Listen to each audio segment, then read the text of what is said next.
sparklers. Welcome to A Sparkling Vintage Life, where we talk about all things vintage and celebrate the grace and charm of an earlier era. I'm your host, Jennifer Leo, and this is episode number 28. It's April 8th, 2020 as I record this, and we're still under advisement or even mandate to stay home as the COVID-19 epidemic continues to rage. Since so many of my listeners are now working from home for perhaps the first time ever, today I want to talk to you about my top 10 tips for working from home. This is a little departure from my normal focus on vintage living, but as a writer, editor, and podcaster, I've been working at home for over 15 years, so I want to share some things that have worked for me.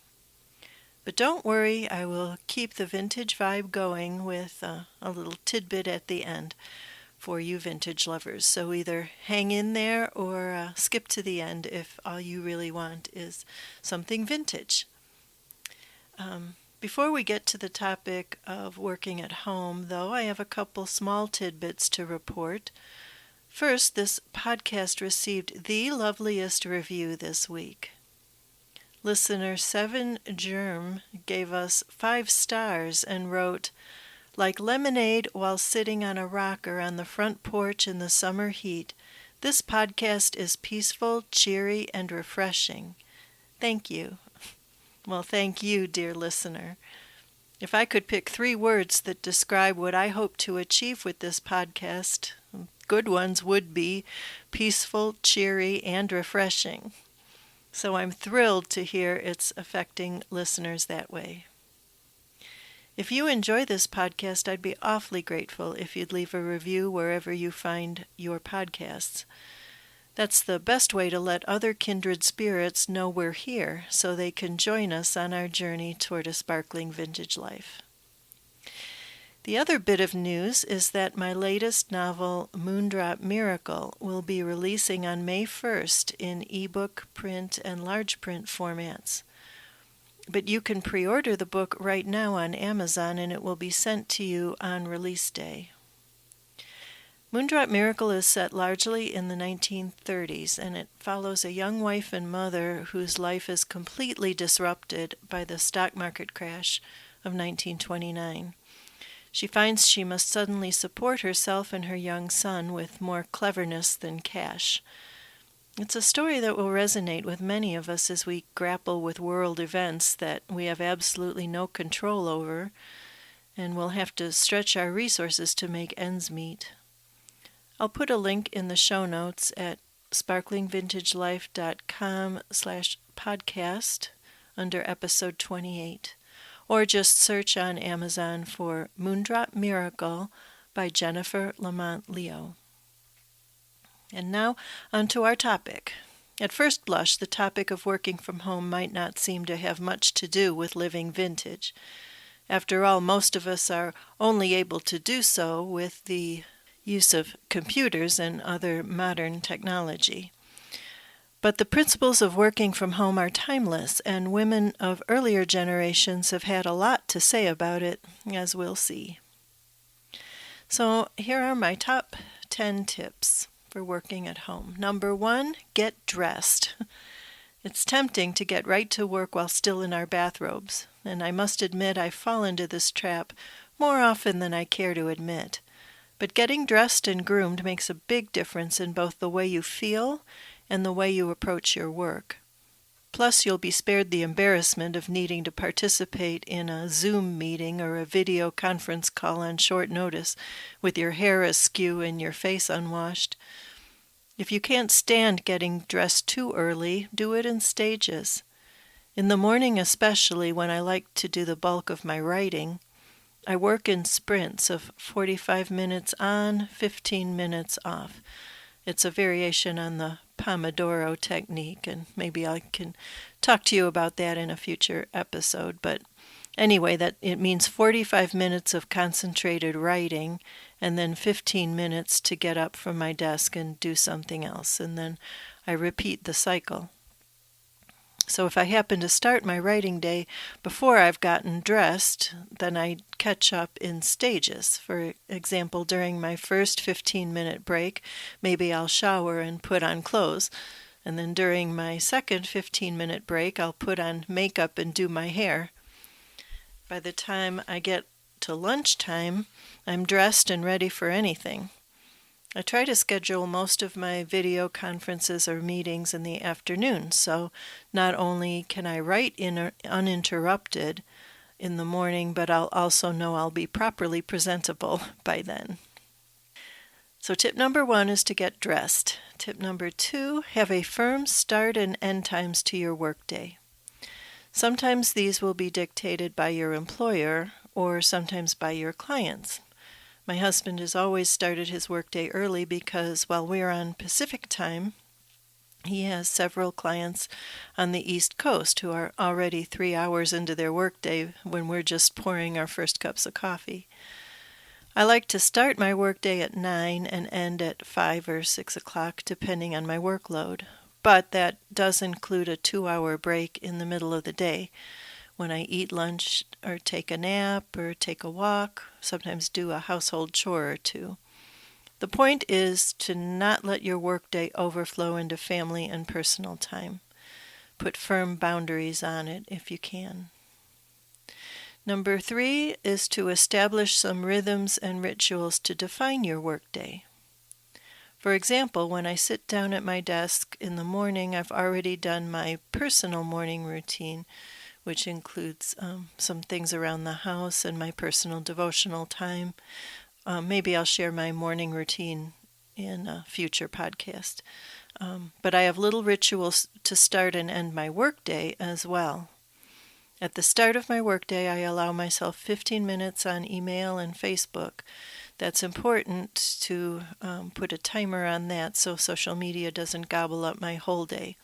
I'll pop in and out during the day too, sometimes when I take a break, but it's really important not to get sucked into it and find an hour has gone by that I can't account for anything because I've been on Pinterest or whatever. So then after I check in, make sure nothing urgent is waiting for me, I check my planner for what I have to do that day. I keep a paper planner because I'm old school that way.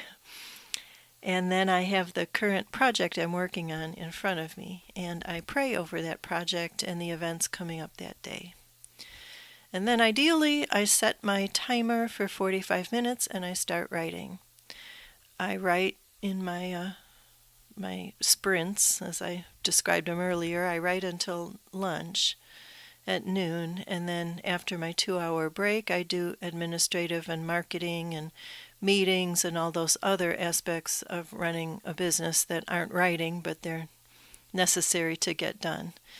And then at the end of the day, I have an end of workday routine as well.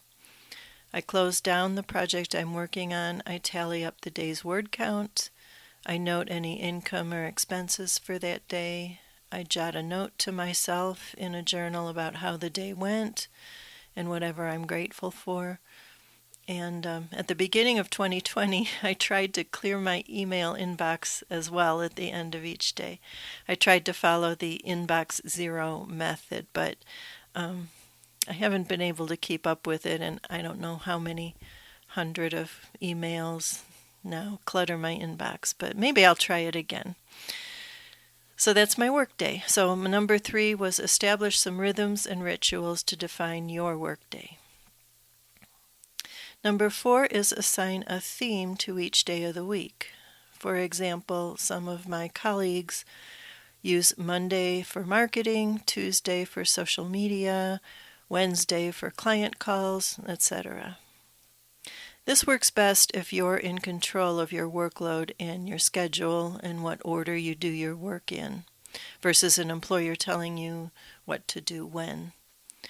I've had a little less success sticking to daily themes, but one thing that has worked for me is Financial Fridays. On Fridays, I update my accounts, I make sure all clients are billed and that bills are paid.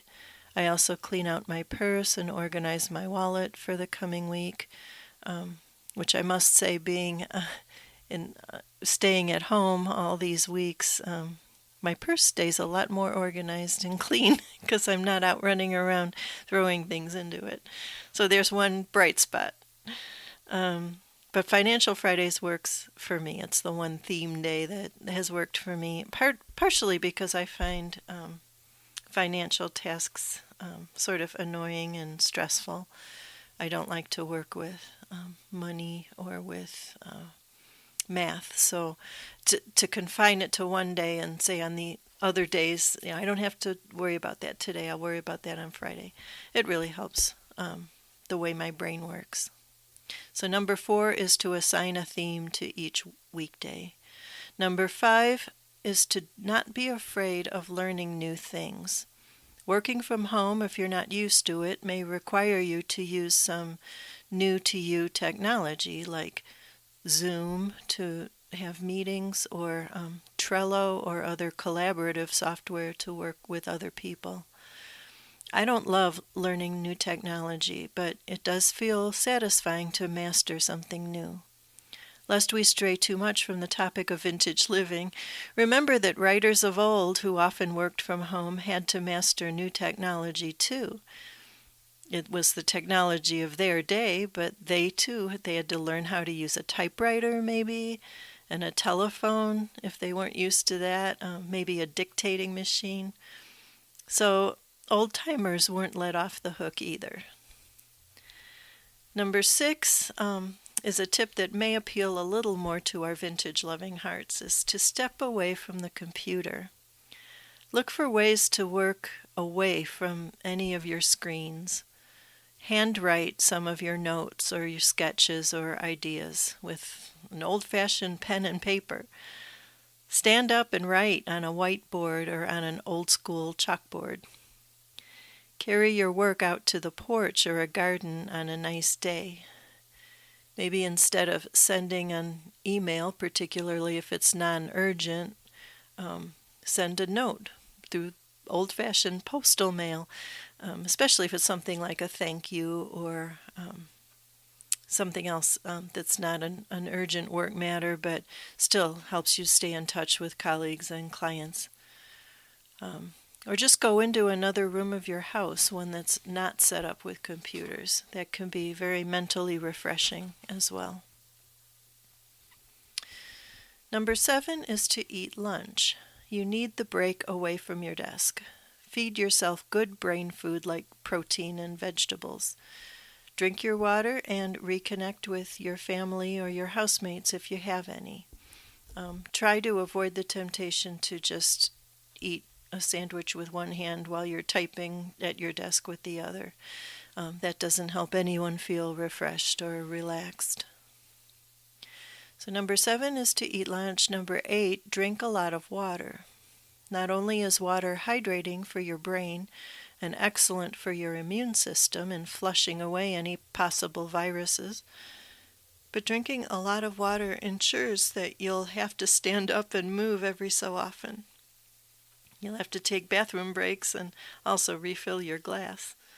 They say that sitting is the new smoking in terms of being bad for your health, so when you take a break, do a few stretches and bends or walk up and down stairs a few times, or turn on some music and dance vigorously to one song. So number 8 is to drink a lot of water. Number 9, define a definite stop time. We talked a little about that earlier, but I mean, as much as you can, put work out of your mind when it's time to be with your family or do other things. At your stop time, actually turn off your desk lamp, maybe turn off your computer, close the door to your office if you have one. If you don't have an office, at least put your work materials away, preferably out of sight where you won't see them or think about them until morning. Because sometimes if you work at home, it can leak into all aspects of your day, and you want to avoid that as much as possible. So number 9 is to define a definite stop time.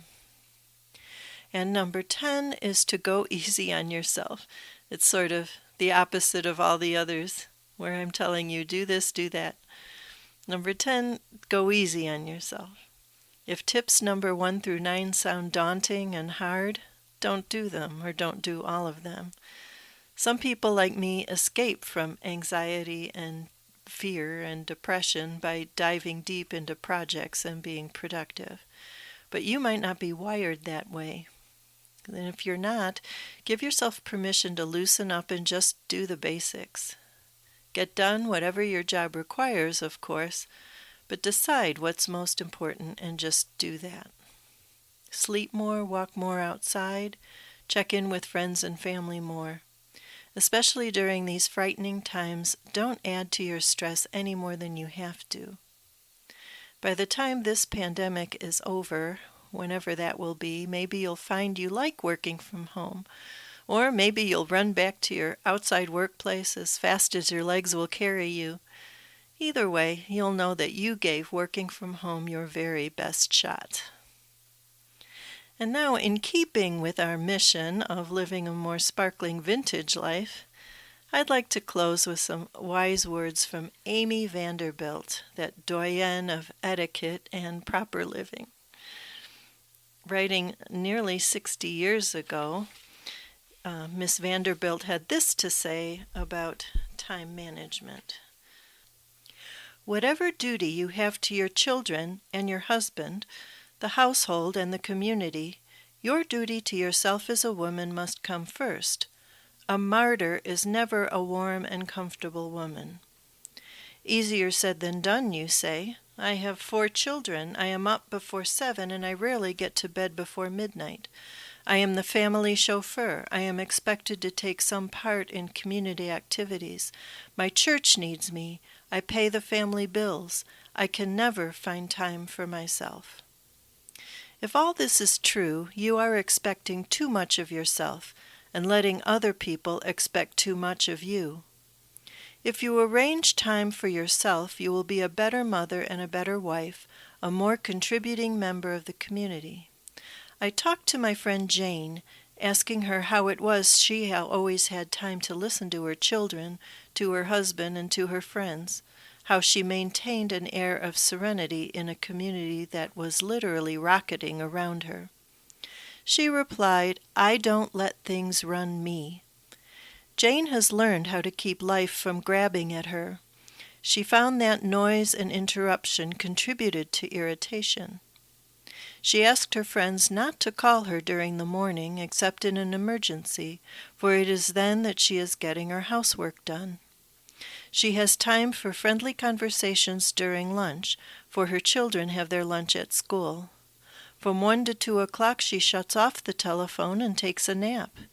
"I'd give a maid that much time off," she said. "Why wouldn't I take it myself?" When her children come home and settle down to homework, she takes the dog for company or an available child and has a brisk walk for 15 minutes or half an hour. To get rid of the cobwebs, she explains, before she tackles dinner. Jane's dinners for the family are simple, never more than 2 courses with the salad served with the meat or fish. She is a good cook and gets great satisfaction out of preparing more elaborate meals for guests at least 4 times a month. At Jane's bedside there is always a book she is currently reading. She reads a chapter of it before she goes to sleep. If the phone doesn't interrupt, she reads another chapter over her lunch. She reads the morning paper, but never exhaustively, after the family is left, when she has a second cup of coffee. She never has the radio going while she is reading, but she does do her housework to music. Good music. And that was Amy Vanderbilt writing in the mid-60s about good time management for people at home. I hope you enjoyed this episode, and if you have, again, I would ask that you leave a review at wherever you like to subscribe to podcasts. You can also send me an email directly at Jenny, Jenny, @sparklingvintagelife.com. I will be posting show notes at sparklingvintagelife.com/podcast under episode 28. And that's it for today. I hope you will join me again soon when I will be discussing another aspect of a sparkling vintage life.